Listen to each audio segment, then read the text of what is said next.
Pokémon, c'est la licence la plus lucrative au monde, et de très loin. Et alors qu'elle vient de fêter son 30e anniversaire avec de grosses annonces pour la suite, les jeux semblent être au point mort.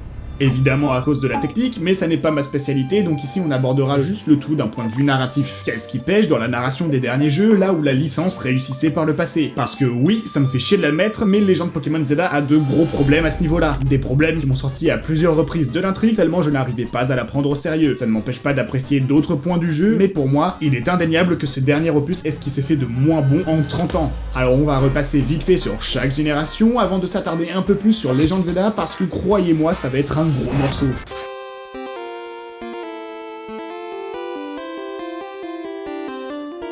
Les jeux sont sortis sur Game Boy, une console déjà limitée, et en plus de ça, ils exploitent ses capacités à fond, tellement à fond que ça a causé plein de bugs. Et donc, avec ça, difficile d'avoir un scénario très développé. On est sur quelque chose de très classique, un récit initiatique métaphore du passage à l'âge adulte. Le personnage part pour un voyage durant lequel il va rencontrer de nombreuses personnes qui vont toutes lui transmettre un savoir ou une compétence qui lui sera utile dans sa vie d'adulte. Qui commence à 10 ans ici, mais il ne faut pas oublier qu'au Japon, les enfants se rendent très tôt à l'école tout seuls. C'est donc dans cette logique que s'inscrit ce choix, puisque Pokémon n'était pas pensé comme une licence internationale au départ. Avec ça, on a une structure classique de JRPG, où les personnages sont remplacés par les Pokémon que l'on capture, et les boss deviennent des champions d'arène. La Team Rocket n'a donc pas plus d'ambition que de jouer le rôle du méchant, du moins en première lecture, car si on prête un peu plus attention au sous-texte, l'histoire prend une autre profondeur. Déjà, grâce à certaines phases de gameplay qui sortent un peu du lot. Ça ne vous a jamais étonné que les Pokémon de la Team Rocket soient toujours très faibles, que les sbires donnent peu d'argent, que ce soit chiant de tous les affronter, et à plusieurs reprises en plus, que ce soit au repère sous le casino ou lors de l'assaut de la Sylph SARL. Eh bien c'est parce que le jeu a été pensé pour nous dissuader de les affronter. Le joueur n'est pas censé les combattre, il est censé s'infiltrer dans le bâtiment et atteindre son objectif discrètement en évitant d'être repéré. Mais ça n'est pas tout.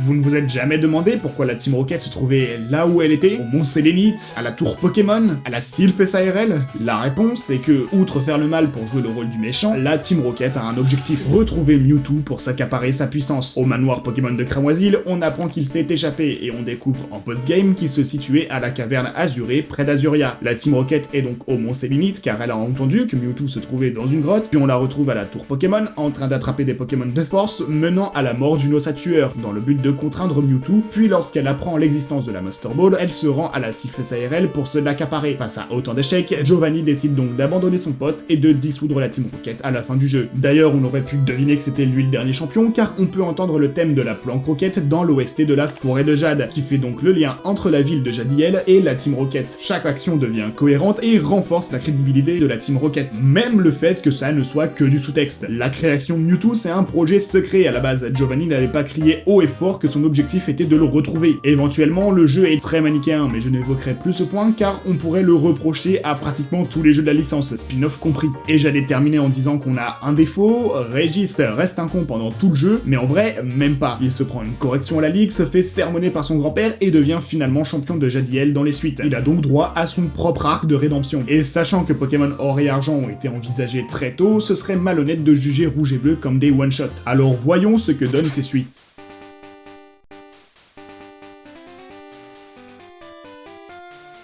Se déroulant 3 ans après les premiers opus de la licence, on y explore la région de Johto, avec un nouveau protagoniste, Gold. Cette fois-ci, les antagonistes sont toujours la Team Rocket, mais leur objectif est différent. Ils veulent retrouver Giovanni. Alors ils reprennent les méfaits dans le but de se faire repérer, en coupant des queues de Ramolos, en manipulant les Pokémon du lac Colère pour créer un Léviator rouge, en prenant d'assaut la tour radio pour diffuser leur message, et globalement c'est tout. Les actions de la Team Rocket sont complètement déconnectées de la quête qui mène le joueur à capturer Oh-Oh ou Lugia. Je dois avouer que la narration de Or et Argent est moins subtile que celle de Rouge et Bleu. Pour le coup, Silver est juste un gamin énervé, mais on ne sait pas pourquoi. Alors oui, c'est expliqué dans les remakes, on en apprend d'ailleurs plus sur une question essentielle laissée en suspens, pourquoi Giovanni n'a pas repris son rôle de leader. Jusque-là, les théories pleuvaient, mais rien de confirmé, alors qu'avec l'événement de Celebi, on sait désormais que Silver est son fils et que le chef de la Team Rocket l'a abandonné suite à sa défaite, ce qui explique la rancœur éprouvée par notre rival. Ensuite, on découvre qu'il a songé à revenir à la tête de sa mafia, mais qu'il a remis sa décision dans un combat contre Gold. Comme il le perd, il tire les mêmes réponses que celles auxquelles il était arrivé 3 ans plus tôt, il n'a pas l'étoffe d'un leader, et il se suicide. Par contre, il y a un giga paradoxe temporel qui se crée, et ça n'est pas la seule fois que Pokémon fera ça, avec plus ou moins de succès. Mais ici, ça passe encore. Le joueur ne croise personne d'autre que Giovanni et Silver, par contre ce dernier devrait le reconnaître à minima durant la quête principale. Mais bon, ça dure pas très longtemps, la timeline retombe assez vite sur ses pattes. Certes, Or et Argent ainsi que leurs remakes sont d'excellents jeux, mais ça n'est pas spécialement grâce à leur narration. On est sur une version simplifiée de celle de Rouge et Bleu, moins subtile, mais qui reste efficace quand on prend en compte l'événement de Celebi des remakes. Autrement, plein de questions demeuraient sans réponse. Malgré tout, cet événement a un autre problème, il fait redite. C'est les mêmes enjeux que le combat de la 8ème arène dans les opus précédents. La même conclusion, le même raisonnement. Alors maintenant qu'on va passer à une console plus puissante, est-ce que Pokémon Ruby et Saphir parviendront à relever le niveau ?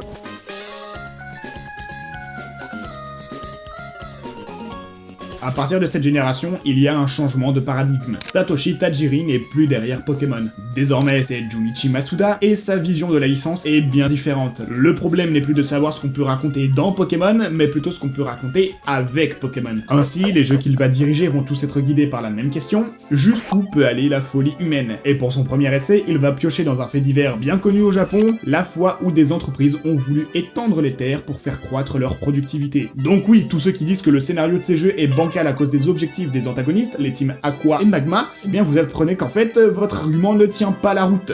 Ou peut-être que si, mais on y reviendra un peu plus tard. La vision de Masuda est donc qu'on peut tout raconter, puisqu'il suffit de créer un Pokémon aux capacités adaptées à notre histoire pour en justifier l'existence. Et ça passe, mais ça fait quand même des scénarios redondants sur 4 générations d'affilée. Dans Pokémon Ruby et Saphir, et par extension Emerald et leur remake, on a donc une confrontation entre deux idéologies. La corporation technocrate qui cherche le profit, et le groupe écologiste extrémiste qui juge l'homme comme la source de tous les maux. Mais on va avoir deux gros problèmes avec cette génération, qui ont tous deux été réglés avec Pokémon Emerald. La confrontation n'est pas assez marquée. Dans Ruby, on affronte en priorité la team Magma, et dans Saphir, c'est la team Aqua. En fait, on a l'impression que l'une des deux organisations passe pour les gentils à nous aider, alors que dans Pokémon Emerald, on affronte les deux teams, et on comprend davantage le message des jeux qui est que tout est une question d'équilibre. Le second point vient jouer doucement avec la suspension consentie de l'incrédulité, cette règle tacite entre une œuvre et son public qui permet à l'auteur d'incorporer des éléments fantastiques sous certaines conditions. Ces conditions, elles sont assez simples. L'élément fantastique doit apparaître tôt dans l'œuvre pour ne pas avoir l'impression que les règles du jeu ont changé en cours de route, et cet élément doit répondre à certaines lois pour maintenir une cohérence au sein du récit. C'est ce qui nous permet de croire à une histoire où l'on part capturer des monstres capables de détruire des villes pour devenir le meilleur, le tout à seulement 10 ans. Sauf que là, on franchit quelque peu une limite.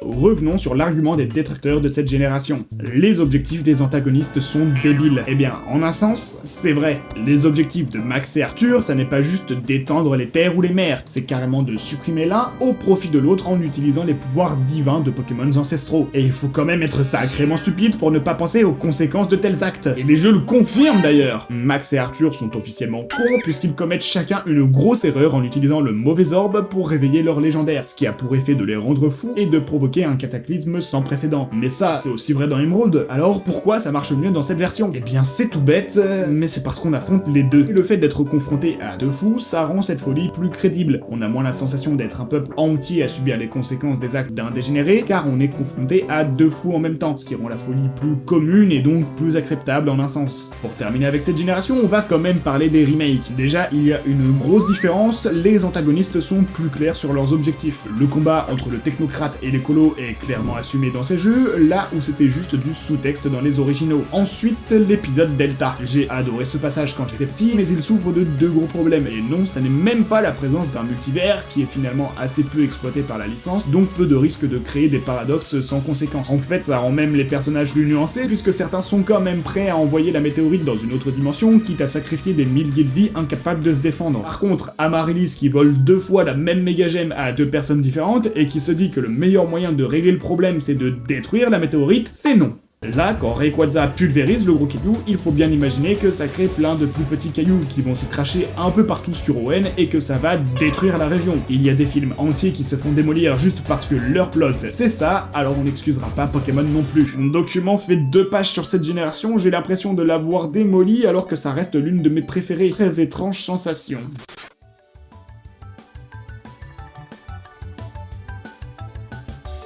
Dans ces jeux, les confrontations avec la Team Galaxy sont très nombreuses. On les croit souvent, ils ne se cachent même pas et ils assument pleinement leurs revendications, créer un monde sans émotion. C'est l'objectif d'Helio, nourri grâce à sa propre haine envers l'être humain. Ce qui crée un paradoxe. Les émotions d'Helio sont ce qui le pousse à créer un monde où elles n'existent pas. Et comme d'habitude, les actions des antagonistes sont en lien avec leur objectif. Détourner de l'énergie pour alimenter leur projet, s'intéresser à un Melophée, un Pokémon qui vient de l'espace, puis s'accaparer la puissance des gardiens des lacs pour former la chaîne rouge et attirer Dialga ou Palkia, mais c'est encore mieux dans Pokémon Platine, où Helio sait dès le début qu'il doit capturer Créelf, Créfadé et Créfollet, car le joueur le rencontre au lac Vérité. De plus, le fait d'avoir rajouté Belladonis renforce la menace que représente la Team Galaxy, surtout qu'ils ont maintenant un savant fou dans leur rang, Pluton. Et alors qu'Helio est tout près de réaliser son objectif avec la capture de Dialga et Palkia dans la version Platine, il y a un imprévu avec l'apparition de Giratina qui l'enferme dans le monde Distorsion, où il restera pour l'éternité, condamné à payer pour ses erreurs. Alors, ok. Helio souffre des mêmes problèmes que Max et Arthur. Il est inconscient d'utiliser la puissance de Pokémon légendaires, il ne prend jamais connaissance de sa propre folie et ignore les conséquences dramatiques de ses ambitions. La différence, c'est qu'ici, il paye son inconscience. Je veux dire, Max et Arthur sont juste arrêtés et ils acceptent cette condamnation. Helio est arraché au monde qu'il voulait recréer et doit errer seul dans un endroit qui foutrait n'importe qui mal à l'aise. Il va donc sombrer dans une folie autodestructrice, à s'en vouloir ou à en vouloir au monde entier, le confortant dans l'idée que son objectif était juste sans jamais pouvoir le réaliser. Et tout de suite, ça rajoute de la profondeur au personnage, qu'il apprenne ou non de ses erreurs. Ce que j'apprécie aussi dans ces jeux, c'est la mise en scène. Regardez le discours d'Helio à voix la roque. On dirait le gourou d'une secte. Ce mec a un charisme inné qui lui permet de convaincre tous les membres de la Team Galaxy qu'il faut tout recommencer de zéro pour se débarrasser des émotions. Je pourrais aborder les gens de Pokémon Arceus tout de suite, mais on va garder l'ordre chronologique pour bien voir le moment où ça s'est pété la gueule.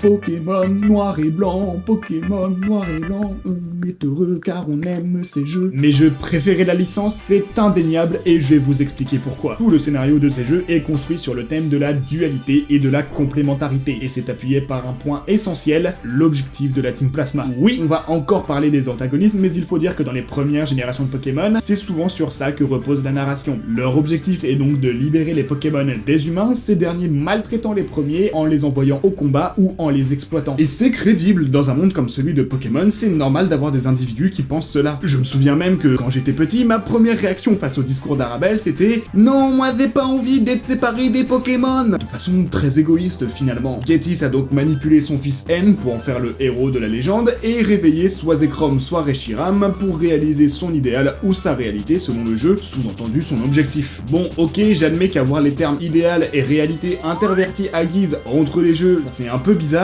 mais d'un autre côté, ça va avec le fait que l'un ne peut exister sans l'autre, donc pourquoi pas? La vraie question, c'est comment Getis a pu faire de N le héros de la légende, en étant lui-même un connard complètement mégalo. C'est d'ailleurs révélé à la fin des jeux, libérer des Pokémon, c'était du flan. Dans un monde sans Pokémon à la solde des humains, Getis serait le seul à en posséder et dominerait ainsi la planète. Sauf que sa stratégie était loin d'être stupide. Dès le premier discours de la Team Plasma à Arabelle, des gens dans la foule doutent. Ils croient que la Team Plasma a raison. Les seuls à ne jamais en douter, ce sont Cheren et le joueur. Dans cette foule se trouve N, et même lui doute. Alors, il est déjà roi de la Team Plasma, donc il ne doute pas comme les autres passants. Non, dans son esprit se produit le raisonnement inverse, car il a entendu notre Pokémon dire qu'il nous aimait. Et l'arc de rédemption de N est juste trop satisfaisant à suivre. Il essaye de s'auto-persuader que son père a raison, son père qu'il voit comme un modèle depuis qu'il l'a recueilli, et au dernier moment, celui-ci brise tous ses espoirs en faisant tomber le masque. Les objectifs de Getis n'étaient qu'un mensonge. Il n'a pas hésité à tromper son fils, et ça n'est pas tout. N apprend à ce moment-là que son modèle ne le considère même pas comme son fils, mais comme sa chose, un outil pour parvenir à ses objectifs. À cet instant, c'est le monde entier de N qui s'écroule et il décide de partir avec son dragon. N est vraiment un personnage bien écrit, mais ça n'est pas le seul. Getis l'est tout autant, et ça, on le découvre un petit peu plus dans les suites.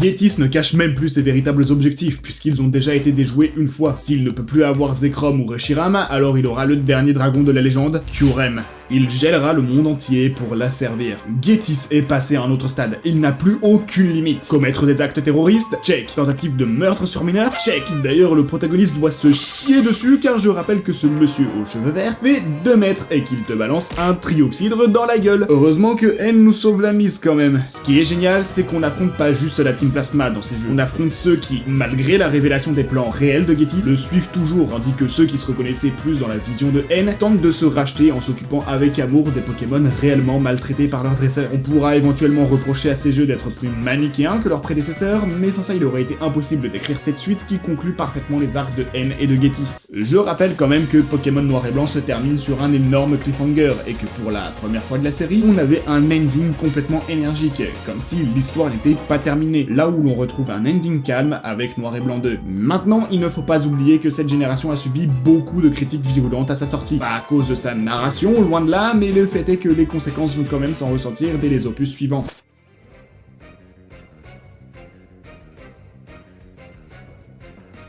Que faire quand la proposition la plus innovante de ta série est rejetée par le public? Tu leur resserres le même plat réchauffé qu'il y a 15 ans. Pokémon X et Y jouent à fond sur la nostalgie. La méga évolution, l'omniprésence des Pokémon de la première génération dans le Pokédex de Kalos, même la forêt de Nevarto a exactement la même map que la forêt de Jade. Ici, les antagonistes sont la Team Flare, à la base une grosse entreprise spécialisée dans l'holotechnologie, fondée par Lysandre, son leader. Sauf qu'après avoir été déçu par le monde, il se lance pour objectif de le recréer en éliminant les moches et les pauvres. Wait! Bon, déjà ça fait un peu redite avec Diamant et Perle, mais soit. Pour éliminer les moches et les pauvres, Lysandre veut faire appel à l'arme suprême, créée par l'ancien roi de Kalos il y a 3000 ans. L'utilisation de cette arme a eu pour effet de créer la méga évolution et de rendre son roi immortel. Ce seigneur en question, il s'agit d'AZ, et la Team Flare doit donc le retrouver pour utiliser la machine. Jusque là, tout va bien. Mais pourquoi la Team Flare s'intéresse aux fossiles? Parce que la Team Rocket s'y intéressait aussi. Pourquoi la Team Flare prend d'assaut l'usine de Pokéball? Parce que la Team Rocket s'attaquait à la Sylph ARL. En gros, ils ont repris les événements de Pokémon rouge et bleu, sortis de leur contexte pour les appliquer à la Team Flare sans se demander si ça avait encore du sens. D'ailleurs, que fout Mewtwo au village Pokémon? Et pourquoi il a 2 méga évolutions? Il n'existait même pas il y a 3000 ans! Bon, il y a au moins un truc de bien, ça reste l'arc de rédemption d'AZ, symbolisé par les retrouvailles avec sa Floette. Mais merde, j'ai dit plus de positif que de négatif. Est-ce qu'on aurait franchi le point de non-retour? Nouveau changement de paradigme pour la licence. Les jeux ne sont désormais plus dirigés par Junichi Masuda, mais par Shigeru Omori, qui travaille sur la licence depuis Pokémon Ruby et Saphir. Et j'estime qu'il est important de noter un point chez cet homme, car cela façonne littéralement sa conception des jeux. Il a perdu ses parents très tôt.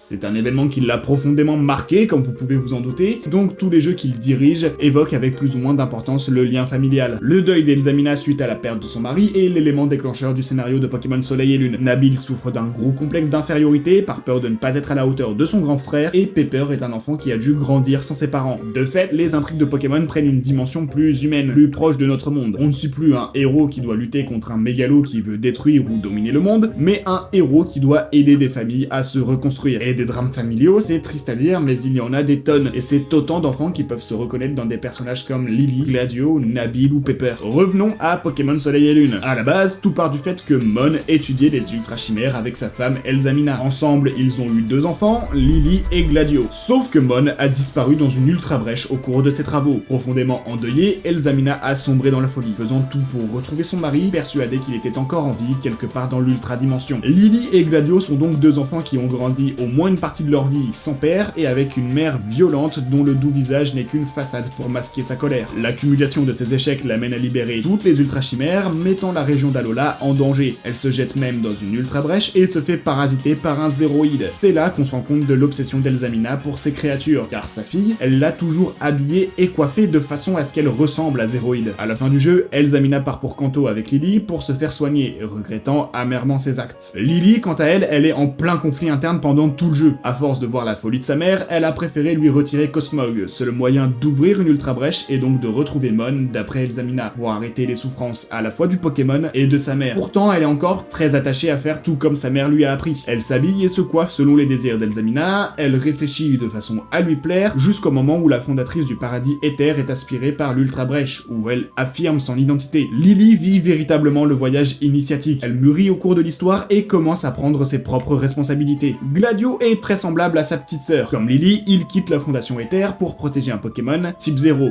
une créature créée artificiellement pour vaincre les Ultra Chimères. Mais il diffère en un point, il rejoint la Team Skull pour devenir fort et protéger type 0. Ce qui est dommage car on apprend au cours du jeu qu'utiliser la Team Skull faisait partie des plans d'Elzamina. Cette dernière en veut d'ailleurs grandement à ses enfants de l'avoir abandonnée. Elle essaye quand même de retrouver leur père, ils devraient la remercier et l'aider. Sauf que Gladio et Lily préfèrent protéger des Pokémon plutôt que de penser à leur bonheur personnel. C'est vrai qu'ils tiennent d'ailleurs de leur père. Un dernier mot concernant l'Ultra Commando, une organisation qui n'apparaît que dans Ultra Soleil et Ultra Lune. Ils viennent de l'Ultra Mégalopole, une dimension dont la lumière a été absorbée par Necrozma. Ils s'associent donc avec Elzamina pour absorber la lumière d'Alola et retrouver le jour dans leur dimension. Donc finalement, sur le papier, on a des personnages très bien écrits, avec des sujets plus proches de nos vies, plus susceptibles de nous parler, sauf qu'on a deux gros problèmes. Déjà, le rythme.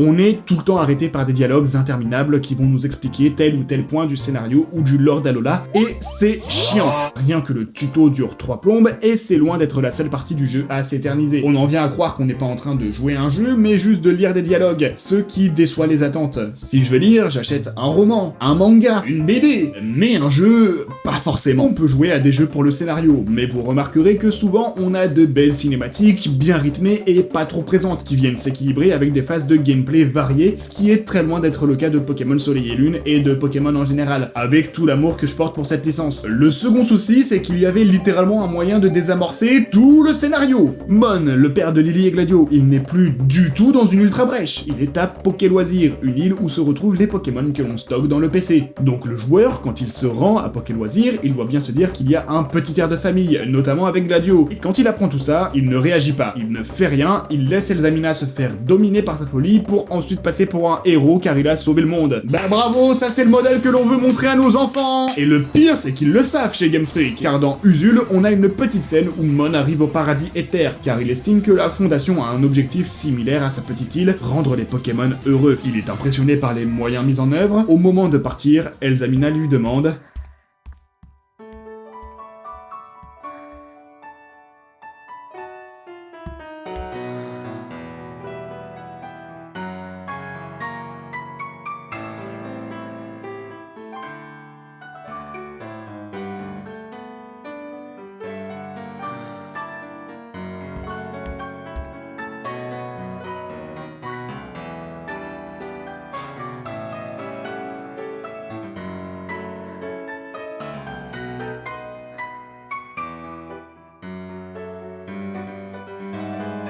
c'est si beau. Donc en résumé, cette 7ème génération a beaucoup d'excellentes idées, mais une exécution un peu à la ramasse.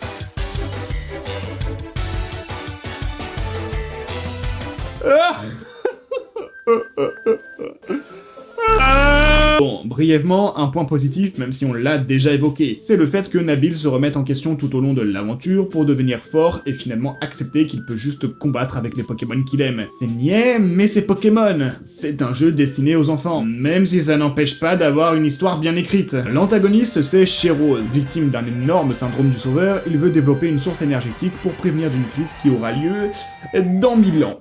Et là, tout de suite, comme objectif, c'est plus difficile. J'ai aucune raison particulière de croire en les motivations de Chéros à titre personnel. 1000 ans, c'est énorme. Je sais pas si vous vous rendez compte qu'il y a 1000 ans, il y avait des Vikings sur Terre. Et c'est encore pire aujourd'hui. Les progrès technologiques ne font qu'accélérer. La durée entre deux inventions majeures est de plus en plus courte, c'est donc impossible de s'imaginer à quoi ressemblera notre civilisation dans 1000 ans. Et encore moins d'y prédire une quelconque crise énergétique. Tout ça, c'est juste un prétexte pour nous donner un légendaire. Et vous allez voir que c'est un problème récurrent dans les jeux Switch. Bon, et on va reparler rythme parce que cette fois-ci, on a le problème inverse à Pokémon Soleil et Lune. Il ne se passe rien de tout le jeu. En 8 badges, on rencontre une fois Zacian et Zamazenta au tout début du jeu, et Sonia nous parle à 2 reprises des mythes de Galar. Alors ça crée du mystère, et c'est bien de créer du mystère, mais la réponse on l'a quand même dès le départ du jeu. Donc ça va 2 minutes, mais là les personnages ont l'air un peu idiots. Mais à part ces 3 événements, on n'a rien d'autre. Tout le reste se déroule entre les 2 derniers combats de la Ligue Pokémon, que ce soit l'interminable passage à la Shiros Tower ou le combat contre Eternatus. Ça vient complètement casser le rythme de la compétition à un moment où on ne pense qu'à devenir maître. Impliquer la Ligue dans le scénario, c'est ce qu'avait fait Pokémon Noir et Blanc, mais avec une écriture bien plus maîtrisée, avec la promesse d'un combat au sommet entre les 2 dragons très tôt dans le jeu, et même avec une petite enquête dont l'enjeu était de récupérer le second galet avant la Team Plasma. Là, le joueur ne fait rien, à part enchaîner enchaîner les victoires contre des PNJ random qui ont été placés en grand nombre seulement afin de rallonger la durée de vie. Et promis, on ne parlera pas du post-game parce que Jean Targe et Jean Fleuret ne sont que deux gros imbéciles complètement inconscients. Et concernant les DLC, on a une première partie qui démarre sur un énorme quiproquo, et c'est dommage. Ça aurait bien mieux fonctionné si Tarak avait demandé aux joueurs d'aller s'entraîner auprès de Mustar, son ancien maître, mais derrière il n'y a aucun enjeu, si ce n'est nous donner Wushours gratuitement, à travers 3 épreuves simples possibles, alors qu'on parle de récupérer un légendaire. D'ailleurs, la première épreuve c'est quand même de récupérer la combinaison de Sophora ou Saturnin, alors qu'ils la remettent même pas du jeu. Par contre, la seconde partie est bien plus intéressante. Ça prend la forme de petites enquêtes, on a moins l'impression qu'on nous donne les légendaires, mais plus qu'on a fini par les trouver, même si c'est très loin de ce qu'on pouvait avoir à l'époque.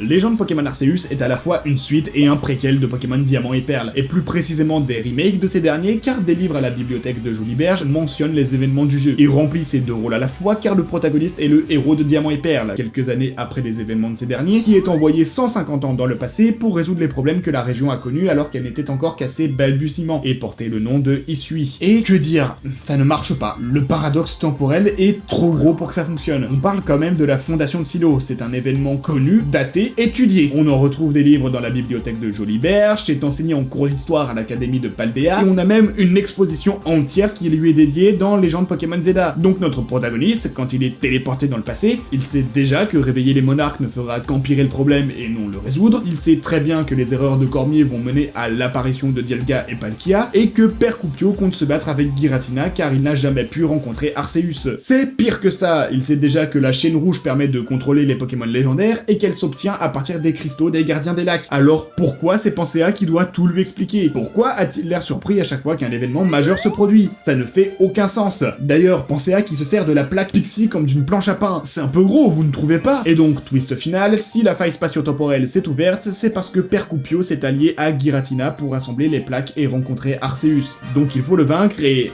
Attendez... Mais Giratina n'est absolument pas piégé dans le monde Distorsion à ce moment-là. Il est carrément libéré par Père Coupio. Donc, toutes les descriptions du Pokédex sont fausses. Il était prisonnier du monde Distorsion jusqu'à ce qu'un fou le libère. Et puis, comment Helio peut capturer ne serait-ce que l'un des deux légendaires dans le futur s'ils ont tous été attrapés par le joueur 150 ans avant? Et puis, les légendaires en question, ils devraient reconnaître le protagoniste, non? Et même, si Arceus l'a envoyé dans le passé pour régler les problèmes, c'est qu'il en est conscient. Alors pourquoi il ne va pas à la rencontre du protagoniste dès le début de Diamant et Perle? Pourquoi n'agit-il pas tant que Dialga et Palkia sont encore en liberté? Tous ces paradoxes qui viennent détruire la logique de 2 jeux pour le prix d'un, ça vient du fait que Game Freak voulait à tout prix un héros qui soit doué pour la capture et l'élevage de Pokémon à une époque où ceux-ci n'étaient pas encore apprivoisés par l'être humain, sauf qu'il n'y avait pas besoin d'en faire autant. Il suffisait juste de nous montrer que le joueur était déjà intéressé par la capture et l'élevage de Pokémon, et c'était réglé. Ça devait bien exister, même 150 ans avant. Encore une fois, ça n'est pas parce que ce jeu est génial sur presque tous ses autres aspects que sa narration l'est autant. Je préfère Légende Pokémon Arceus à Zelda, parce qu'au moins son univers reste bien construit et hostile comme il doit l'être. Mais le coup du voyage dans le temps soulève plein d'incohérences d'un coup. Ah, et ce jeu a la fâcheuse tendance à dire plutôt que montrer. Je suis un super dresseur qui a des facilités pour attraper des Pokémon. Je ne te crois pas tant que tu ne m'as pas montré que tu étais une chiasse pas foutue de lancer une boule sur une cible, Lucia. C'est moi où ça devient compliqué de trouver des points positifs à l'écriture des jeux?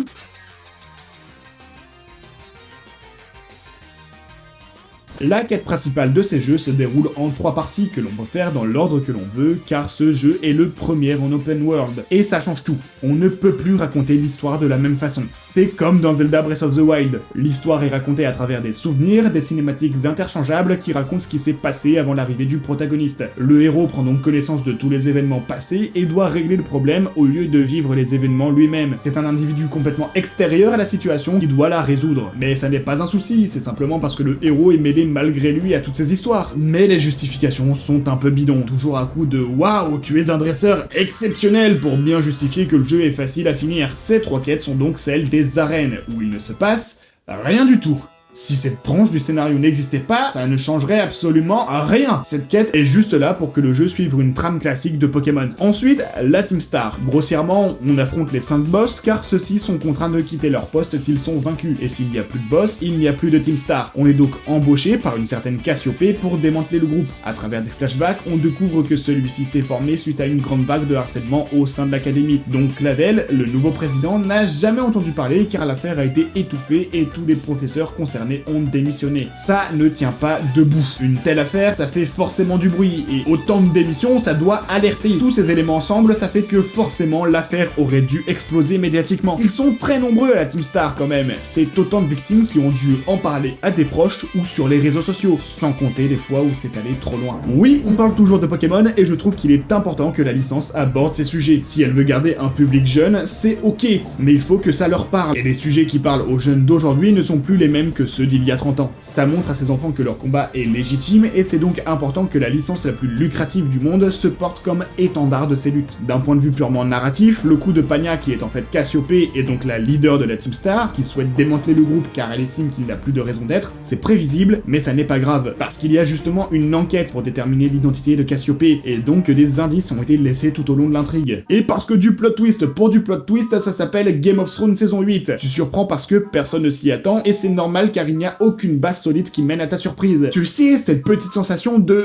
J'aurais dû le voir venir. Ça n'est pas la grande révélation du siècle, mais ça fait le taf. Enfin, la dernière quête, c'est celle de Pepper. Et c'est clairement la meilleure des trois. Pepper, comme je le disais plus tôt, c'est un gamin qui a grandi tout seul. Il a toujours dû se démerder et on peut donc comprendre sa fierté un peu mal placée pour ne pas révéler son secret aux joueurs dès le début. Ça pose un mystère, pourquoi Pepper veut récupérer les 5 épices secrètes. Peu à peu, il se lie d'amitié avec le joueur et lui apprend la vérité. Son Dogrino a été grièvement blessé dans le cratère de Paldea et il fait tout son possible pour le guérir grâce aux épices secrètes. De fait, nouveau mystère, que se cache-t-il au fond de ce cratère? On en vient au dernier combat, celui qui scellera le sort de Dogrino, et la cinématique est magnifique. J'ai des frissons rien que d'y repenser. C'est beau, touchant, émouvant, sincère, c'est réellement l'un des meilleurs moments de la licence Pokémon. Mais cela scelle également le point de non-retour, car Miraidon ou Coraidon a retrouvé toutes ses capacités, et le professeur du jeu en est conscient et demande donc aux joueurs de se rendre au cratère pour observer le mystérieux Pokémon. De là, on apprend tout sur les recherches des parents de Pepper, et notamment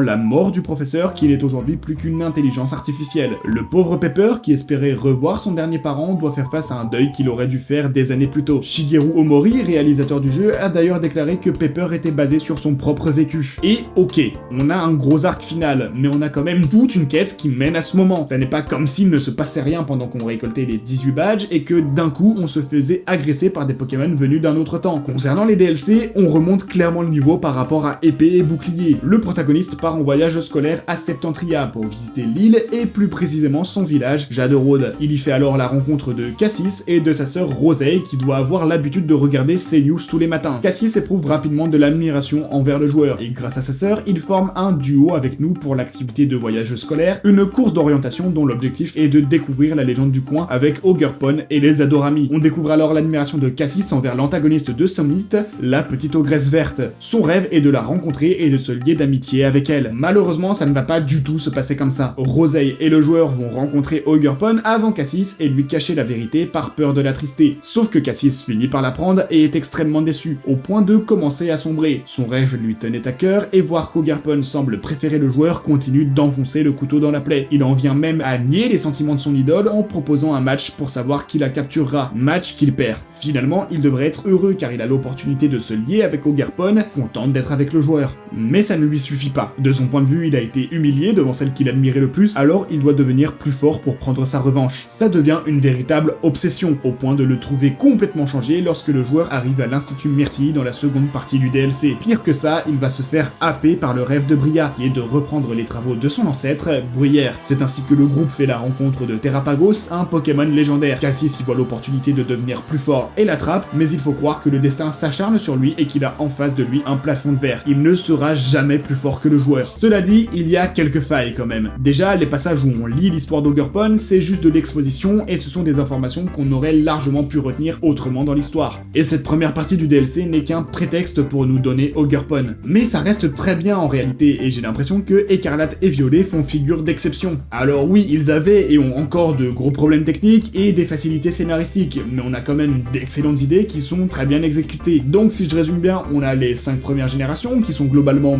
bien écrites malgré quelques facilités par moment, et à partir d'X et Y, ça a commencé à se péter la gueule. Il y avait de gros problèmes de rythme malgré de très bonnes idées, mais Pokémon Écarlate et Violet ont complètement rattrapé ça. Donc on est sur la bonne voie finalement, voyons ce que ça donne avec Légende Pokémon Zeda. Indéfendable. Légende Pokémon Zeda est indéfendable.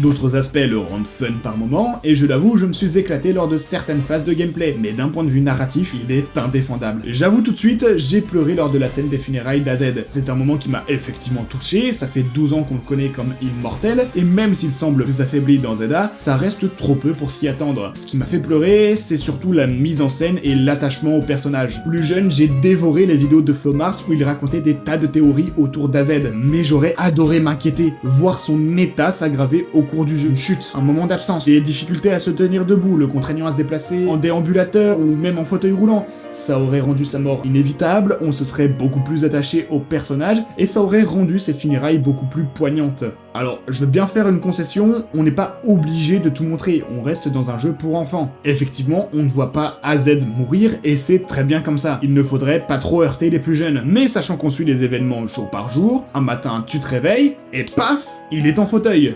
Il n'y a rien de particulièrement choquant à le voir utiliser ces objets, ou alors je suis complètement ingrat. En tout cas, on en a fini avec les points à peu près positifs, maintenant, je vais me lâcher. L'idée même du jeu est con. Enfin, ça aurait pu aller si les zones sauvages étaient dans des quartiers aménagés exprès pour, ou en périphérie de la ville, loin de toutes habitations. Mais ça n'est pas le cas, non non non! Et voici comment ruiner des commerces! J'ai perdu toute ma clientèle depuis que cet escroc au baron rôde dans les parages. D'ailleurs, c'est étonnant qu'il n'ait pas encore fait de moi son doute et alors qu'il attaque tous les dresseurs. Il doit bien m'aimer, oui. Ce banshee trouve baron. Il effraie tous les clients. Plus personne ne vient, plus personne ne goûtera jamais à notre café ultime à seulement 1 million de $. À l'ultimate zone sauvage numéro 15. Ah, et imagine que t'es en retard pour aller au taf. Tu vas louper le prochain métro, mais pour atteindre la station, tu dois te frotter à une horde enragée de Némélios qui t'attaque même quand tu es sur le toit, où tu auras la chance de rencontrer un herbure qui veut faire de toi son petit déjeuner, sans compter ceux qui vivent en sachant que des Harbox se prélassent sur leur tête. Et je sais que la blague a déjà été faite 1000 fois, mais merde quoi! Utiliser une attaque qui s'appelle séisme sur un toit, c'est tout sauf une bonne idée. Même chose pour déflagration quand tu veux péter les méga fragments. On est dans le monde de Pokémon, ok, mais il doit bien y avoir des lois qui encadrent l'utilisation d'attaques trop puissantes. Parce que là, le problème, c'est que si on extrapole un peu, on a le protagoniste de Noir de Blanc 2 qui se ramène avec Kyurem pour utiliser une attaque qui s'appelle Air Glaciaire. Tu m'étonnes que le grand banditisme soit aussi simple. D'ailleurs, Bridget, elle est bien sympa, mais organiser un tournoi nocturne pour sauver la ville, c'était aussi son idée? Elle est à la tête d'une entreprise internationale. Vous ne me ferez pas croire qu'elle n'a pas les moyens de contacter les champions de Kalos, la Ligue de Kalos, ou même le Pokémon World Tournament du Nice, où se sont réunis les meilleurs dresseurs du monde, et qui serait certainement plus approprié pour vaincre cette menace plutôt que le touriste arrivé un mois plus tôt en ville et qui, avant cela, n'avait jamais fait de combat Pokémon. Donc, entre les zones sauvages qui te dézinguent les immeubles et tuent potentiellement des habitants qui n'ont rien demandé, et des combats nocturnes qui empêchent ces mêmes habitants de dormir, personne s'est dit dans l'entreprise que ces deux idées étaient affreusement stupides. Et le peuple du Nimis, qu'attend-il pour se révolter? Ah si, on a bien un début de révolte à un moment dans le jeu, mais comme le héros est visiblement tout aussi abruti que Bridget et qu'il a décidé que c'était cool de vivre sous un nid de Bruiverne, bah hop, on gagne le combat et la révolte est matée. Et le maire ne fait rien non plus, un vrai incompétent. L'avantage c'est que Myosotis est d'accord avec moi. Et tant qu'on y est, les méga férox. À quel moment tu parviens à garder ça secret aussi longtemps? Il va falloir arrêter avec ce trope de la menace hyper dangereuse qu'il faut à tout prix cacher au peuple. C'est un truc que les japonais adorent faire et je n'y ai jamais cru. Le jeu nous montre déjà des civils qui sont inquiets, alors quitte à les alarmer, autant leur expliquer pourquoi et les rassurer en prenant des mesures à la hauteur du danger. Donc pas celle mise en place par le jeu, mais plutôt celle que j'ai expliquée tout à l'heure. Ah, si seulement j'en avais fini, mais non, rassurez-vous, c'est loin d'être le cas. Parce que la conséquence de tout ça, c'est que le prix de l'immobilier chute drastiquement. Plus personne ne veut venir vivre à Illumis et les rues devraient se vider vitesse grand V. Surtout à la fin du jeu quand l'attraction touristique principale de ta ville est détruite. Attraction touristique qui habitait une arène fut un temps. Il s'est passé quoi en 5 ans? Lem devrait être au courant, il devrait agir, mais il est carrément absent du jeu. Ah, on ne le voit pas du tout. Mais même si la ville avait changé de champion, que l'arène avait été déplacée ailleurs ou que sais-je, les autorités compétentes devraient être au courant de ce qui se trame et agir en conséquence. Tout ça pour dire que la ville devrait se vider, mais non! Une quête secondaire nous montre un mec qui cherche un appartement à Illumis sans son âme et conscience. Qu'il est con! Oh mazette, j'ai complètement oublié de préciser que l'une de ces fameuses zones sauvages, qui sont, je le répète, une très mauvaise idée, c'est littéralement le seul putain de cimetière de ta ville. Mais si seulement il n'y avait pas de DLC, j'ai pu pardonner tous ces points parce que globalement je passais un bon moment devant le jeu. Mais Méga Dimension, c'est une autre histoire. Autant j'ai pu relever un point à peu près positif positif pour les gens de Pokémon ZA, autant en ce qui concerne le DLC, je n'en ai même pas trouvé un seul. Donc, des failles interdimensionnelles sont apparues, et la cause de tous les problèmes, c'est elle, Anya. Ça, vous la giflez pour un million. La fille de Dianthea, maître de la ligue dans Pokémon X et Y. Quel est son objectif à cette petite? Capturer un Pokémon légendaire pour le montrer à sa maman, alors qu'elle se balade littéralement avec Hoopa. Oui, je sais, Hoopa est un fabuleux, et non un légendaire comme le Rayquaza qu'elle veut capturer, mais dans la diégèse de Pokémon, c'est tout aussi rare. Donc pour ça, on explore les failles jusqu'à trouver comment faire disparaître celle qui est au sommet de la tour, on fait des recherches, encore et encore, pour affronter 5 pauvres Megaphérox, chacun ayant sa propre faille. Non, seul Nigirigon a droit à son petit environnement où le côté rêve et subconscient, à l'origine de ces failles, ressort un minimum. Sinon, pour le reste, c'est 4 fois le même terrain moche. Et donc après, on affronte Mega Darkrai qui s'est trouvé trop près de l'ange d'AZ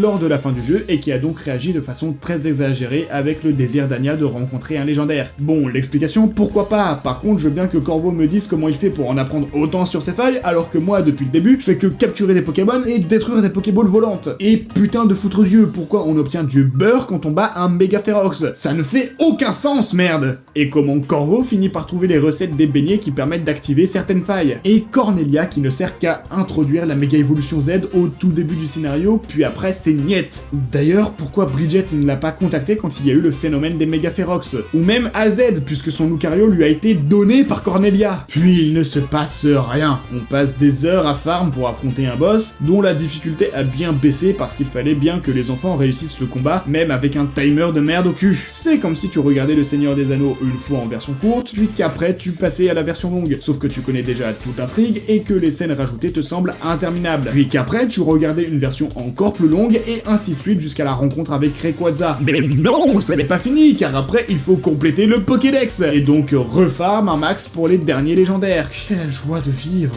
Donc on passe notre temps à farm, alors que le farm, ça ne raconte rien. Je veux dire, ça n'est pas comme si on apprenait une nouvelle technique ultime qui nous permettait de vaincre les prochains boss. Non, on va juste découvrir par je ne sais quelle magie la recette d'un beignet qui va nous permettre d'activer le boss. Rien à voir donc. Oh putain, ça me rappelle la fois où ils ont fait une saison complète sur l'entraînement des piliers dans Demon Slayer. Je vais essayer d'être bref et succinct car la vidéo dure déjà bien assez longtemps. Dans Légende Pokémon ZA, absolument tous les êtres humains sont débiles au possible. On parlait tout à l'heure de suspension consentie de l'incrédulité, bah là on y est complètement. Pendant 30 ans, on a découvert un monde où les villes étaient bien séparées des zones où l'on rencontrait des Pokémon sauvages. Pendant 30 ans, les seules exceptions étaient les points d'eau dans les villes où l'on trouve uniquement Magikarp et au mieux des Marill et des Tentacools. Volucité, mais le quartier est bien enclavé dans la ville, et encore une fois, Evoli, Laporeille, on n'est pas sur de la grosse menace non plus. Et enfin, Eka Eka à Alola, où l'on trouve des Montgloutons et des Rattata. Et d'un coup, on nous présente une ville où l'on trouve Léviator, Bruyverne, Nemelios, Banchitrouille, Arbok, Escroco, Seracrawl, le tout possiblement sous leur forme Baron, qui est donc ultra agressive. Donc même si on est dans le monde de Pokémon et que tout est merveilleux, non, là c'était clairement la limite à ne pas franchir. Et en ce qui concerne le DLC, le problème n'est pas vraiment de critiquer la narration, c'est surtout qu'il n'y en a pratiquement pas. Il n'y a aucun enjeu, tout n'est qu'un prétexte pour nous envoyer attraper et combattre des Pokémon dans Extra Illumis pendant des heures et des heures. Ce DLC ne raconte rien et ne nous apprend rien non plus sur cet univers qui a pourtant tant à offrir. Je veux dire, même si la narration des DLC d'Épée et Bouclier ne volait pas haut, même si ces jeux en eux-mêmes n'étaient pas très bons sur ce point, on avait quand même des nouveaux Pokémon à découvrir et tout ce qui leur était associé. Ici, on a juste des méga évolutions, mais on n'apprend rien de nouveau sur cet univers. On connaît déjà Illumis et il n'y a pas grand chose à retenir de notre aventure. À l'heure où je tourne cette vidéo, on est à 2 semaines du Pokémon Day,